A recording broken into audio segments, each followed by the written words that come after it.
Selamat sore, kami dari kelompok 10 dalam rangka pemenuhan tugas proyek akhir mata kuliah Sistem Instrumentasi. Kami akan mempresentasikan proyek akhir kami yang berjudul Monitoring Banjir Berbasis IoT atau Internet of Things. Yang beranggotakan saya Baga beserta rekan saya yaitu Filipus Muda Sinaga dan Wiramuda Pak Pahan. Untuk pengenalan atau pendahuluan dari proyek ini akan dijelaskan oleh rekan saya Wiramuda. Silakan. Ya, pada pendahuluan ada latar belakang. Latar belakang kami memilih judul ini karena melihat dari akibat kerugian dari banjir itu sendiri, yang mana akibatnya seringkali itu ketika kita tidak mendapatkan informasi atau tiba-tiba seperti kematian, hilang atau rusaknya barang berharga kita. Jadi untuk memberikan sebuah informasi agar kita memiliki persiapan jika datangnya banjir, maka kami membuat alat ini. Itulah latar belakang kami. Tujuannya untuk mendesain alat pendeteksi banjir, yang pertama. Yang kedua, untuk memberikan informasi dini ke penduduk rawan daerah banjir. Batas masalahnya, mendeteksi banjir dari keadaan sungai di daerah tertentu. Manfaatnya, untuk daerah rawan banjir akan mendapatkan peringatan sedini mungkin terkait banjir di daerahnya. Selanjutnya akan dijelaskan oleh teman saya, Philip. Tinjauan pustaka. Penelitian pembuatan alat pendeteksi banjir telah banyak dilakukan dan dapat kita temukan di jurnal di internet dari jurnal-jurnal atau paper yang dipublikasikan. Nah, jurnal yang kami tinjau di sini merupakan paper dari Ahmad Muzaki, Ahmad Nuradi, Asuri Nuryansyah, Gali Wicaksana. Dalam Wicaksana Istiadi. Nah, dalam paper Universitas Widyama Malang, mereka meneliti tentang alat pendeteksi berbasis IoT dengan node MCU sebagai mikrokontrolernya dan sensor level air sebagai pengambil data. Persamaan penelitian sebelumnya dengan penelitian ini adalah penggunaan sistem dan alat pembuatnya. Perbedaan yang terdapat adalah pengolahan dan penyebaran data. Pada penelitian ini akan menggunakan pesan telegram untuk memberikan warning kepada penduduk.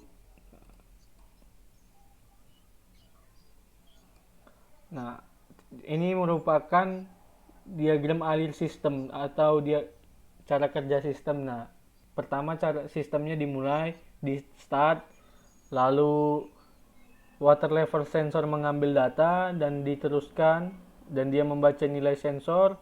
Nah, lalu dia melakukan pengecekan. Jika nilai ceknya warning, maka dia akan mengirimkan pesan telegram dan menghidupkan buzzer sebagai peringatan. Jika level ketinggian air masih aman, maka dia akan kembali membaca nilai sensor lagi, kembali ke awal.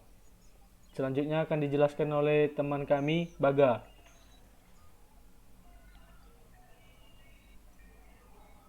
Nah, untuk perancangan komponen keseluruhan dapat kita lihat di sini menggunakan Arduino. Itu Arduino yang digunakan di sini ialah Arduino microcontroller Arduino R3. Ini mikroprosesor ini membutuhkan RAM atau random access memory dan ROM read only memory. Di samping itu kita juga memerlukan aplikasi bahasa pemrogramannya yaitu Arduino IDE menggunakan software IDE atau Integrated Development Environment. Nah, ada 3 bagian dari IDE editor program untuk menulis dan mengedit program dalam bahasa processing. Yang kedua compiler, modul yang berfungsi mengubah bahasa processing ke dalam kode biner. Yang ketiga uploader, modul yang berfungsi memasukkan kode biner ke dalam memori microcontroller. Untuk sensornya yaitu sensor kapasitif, kita gunakan kapasitor untuk komponen pada rangkaian listrik yang dapat menyimpan dan melepas energi listrik dalam bentuk muatan-muatan listrik. Nah, untuk sumber listriknya dapat dimatikan dari rangkaian. Kapasitor dapat bersifat sebagai sumber listrik dengan cara melepas muatan listrik kepada rangkaian.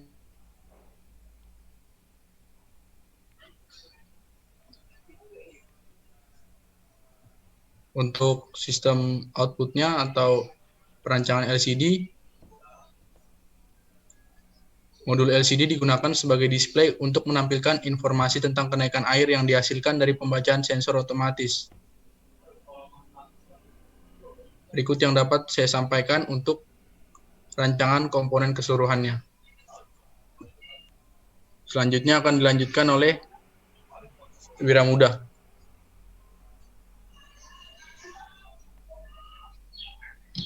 Ya, selanjutnya adalah kesimpulan. Dari kesimpulan kita dapat melihat alat ini hanya mendeteksi banjir melalui satu sumber, yaitu sungai. Alat akan memberikan warning ketika syarat yang diset pada alat. Alat juga memiliki kekurangan di mana warning yang diberikan tidaklah selalu benar. Benar akan terjadi banjir seperti itu, karena alat tidak dapat mendeteksi curah hujan. Selain itu juga yang dengan melaluinya mendapatkan data dari satu sumber itu keakuratannya pasti tidak terlalu besar. Demikian. Selanjutnya adalah referensi yang kami gunakan. Ada jurnal dari Smartech, lalu paper dari Universitas Widyagama Malang. Demikianlah presentasi kami. Saya ucapkan terima kasih.